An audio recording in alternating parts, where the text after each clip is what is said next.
termasuk juga gaya hidup ramah lingkungan ya. Nah, ke depan bagaimana petani bisa sustain ya. Kemudian para pemasar ini membantu sustainability petani dan konsumen ya. Jadi pemasar ini ada di tengah ya, bagaimana bisa menjembatani.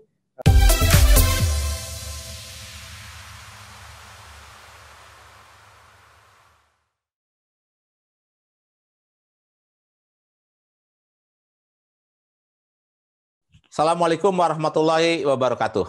Waalaikumsalam warahmatullahi wabarakatuh. Kita kembali lagi kepada segmen keempat dari bagaimana mengelola riset ini dengan baik dan menghasilkan karya yang output yang sangat baik pula. Tadi segmen 1, 2, 3 Pak Dr. Najib sudah menjelaskan secara panjang lebar bagaimana proses pelaksanaan riset yang sedang dilaksanakan saat ini sehingga menghasilkan output yang sesuai dengan standar atau sesuai permintaan dari sponsor. Nah, pada segmen keempat ini kita berbicara riset yang akan datang. Baik, Pak Dr. Najib, ini kalau riset yang sekarang ini sudah selesai, tentu ini bukan akhir dari sebuah perjalanan riset ya. Nah, ini apa topik relevan lainnya yang sangat penting dan mungkin juga terkait dengan riset yang sekarang? Ya, baik. Terima kasih Pak Ujang. Jadi memang tahapan 3 tahun ini kita mencoba mendevelop bagaimana membangun atau mengembangkan model strategi pemasaran berbasis perilaku konsumen. Ya, ini satu tahap. Ya, setelah kita mengetahui ini, tentu harapannya ke depan kita juga tidak hanya menganalisis perilaku konsumen itu. Bagaimana juga kita bisa melakukan atau memformulasikan market education yang cocok ya dengan profil konsumen yang sudah kita petakan dengan pendekatan baru yang ada sekarang ya, di mana kita mengenal behavior dari generasi milenial, generasi Z itu juga yang tentu berbeda, di mana mereka sudah punya awareness yang lebih tinggi terhadap produk-produk kesehatan, termasuk juga gaya hidup ramah lingkungan ya.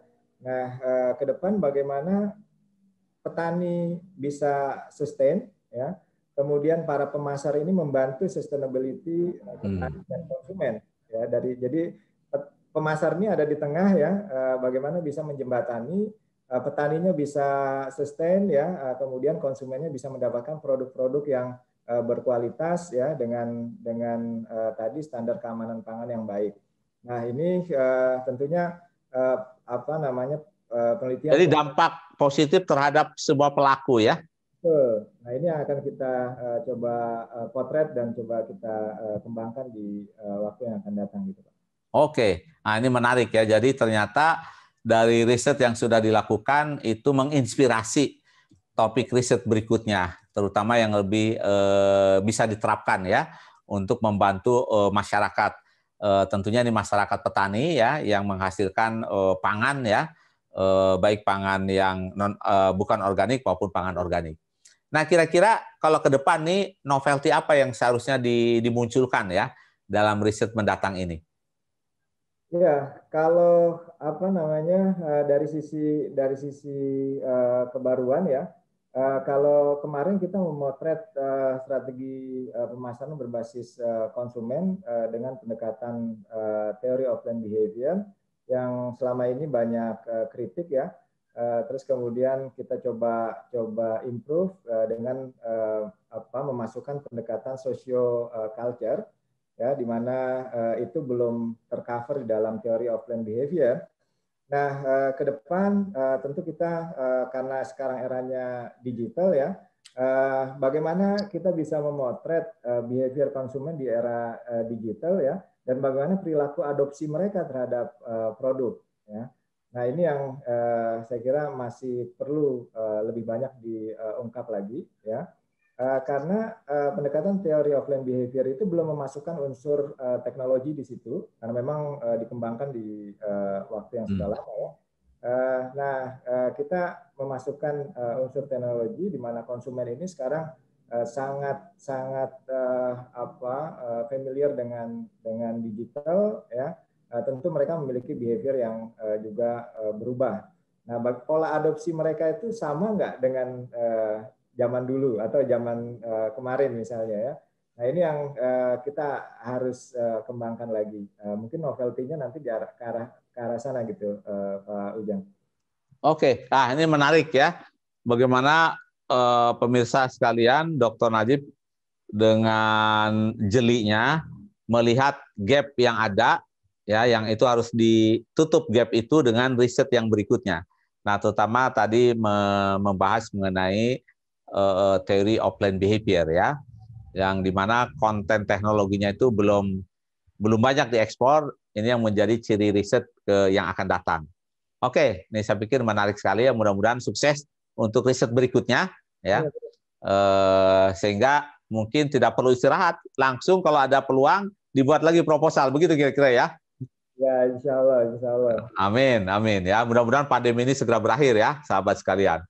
Oke, dua pertanyaan terakhir ya. Mudah-mudahan kita selesaikan dalam waktu kurang dari 7 menit. Bagaimana ini dampak riset aktivitas riset yang sudah dilakukan maupun yang sedang berjalan terhadap membangun jejaring nih terhadap luar kampus, Pak Najib? Ya, jadi ini sangat baik sekali ya. Jadi misalnya yang pertama kepada pelaku-pelaku pertanian organik ya, dari mulai produser sampai retailer. Nah, itu sampai sekarang kita masih terhubung ya. Kita membentuk atau kita tergabung dalam sebuah asosiasi begitu. Nah, itu sampai sekarang masih terjadi hubungan yang baik ya. Tinggal kita mengoptimalkan, memanfaatkannya untuk pembelajaran dan juga untuk hal-hal lainnya nantinya. Kemudian yang kedua, jaringan internasional itu juga terbentuk ya. Kita presentasi di Korea, presentasi di Malaysia ya. Yang sampai sekarang tentu itu juga masih terjaga ya. Karena kita memiliki satu isu yang sama tentang keamanan pangan dan berkembangnya isu mengenai food organik ini. Nah, kemudian dengan peneliti-peneliti di Indonesia itu juga karena hasil penelitian ini juga dipresentasikan di National Conference ya, dan juga di-refer oleh banyak peneliti-peneliti di Indonesia, sehingga saya kira ini akan juga memberikan dampak network yang bagus juga gitu. Ini.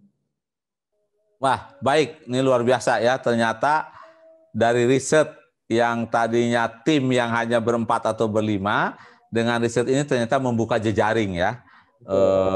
Baik secara langsung ya, pertemuan dengan para narasumber, pertemuan dengan peneliti lain, akademisi lain, dan yang lebih penting lagi adalah artikel ilmiah kita. Ini bagian ya yang disebarluaskan dan itu pintu masuk untuk dikenali oleh orang lain ya.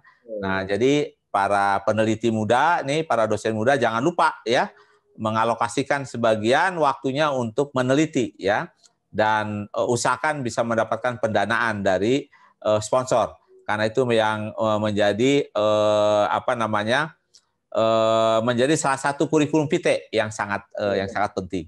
Baik, Pak Dr. Najib, ini pertanyaan terakhir ya, sebagai pertanyaan pamungkas dari segmen keempat ini. Kita sudah hampir 1 jam sejak segmen 1 sampai keempat. Nah, ini apa saja perbaikan-perbaikan yang harus dilakukan ya dalam melaksanakan riset di masa depan berdasarkan pengalaman riset yang lalu? Silakan. Ya, baik. Yang pertama tentu kita walaupun dana itu penting, tapi jangan terlalu tergantung pada dana ya. Karena begini, selama ini dana yang dari pemerintah itu walaupun sudah dialokasikan, kadang-kadang meluncurnya itu di waktu yang